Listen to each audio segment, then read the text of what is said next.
Rrëshqitjet e dheut në rrugën 146 në Tetov kanë nxjerrë në sipërfaqe gypin e ujësiellësit që furnizon këtë lagje. Banorët thonë se rruga është rrezik për ta, ndërsa në kohën e dimrit për ata është sfidë në vete, pasi që rruga rrëshqet dhe dheu shembet. Gjendja është e rëndë dhe gjendja e keqe. Duhet përmirësohet dhe duhet ndriçet si një shumë zor të madh. Gjatë dimrit andaj më keq.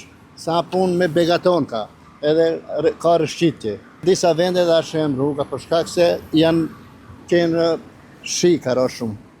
Po është për rrezik, por këtë qytetarët është se nuk është në rregull, duhet sanuhet, po. Edhe ne jemi për ata sa më shpejt sanuhen ato probleme për udhëtarët. Nuk ka rregulluar, që të poshtë këtë gropa, kuadra,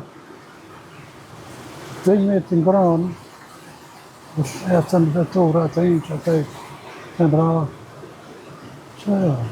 Nga Komuna e Tetovës thonë se ekziston projekt për sanimin e rrugës 146, por tenderi ende nuk është hapur.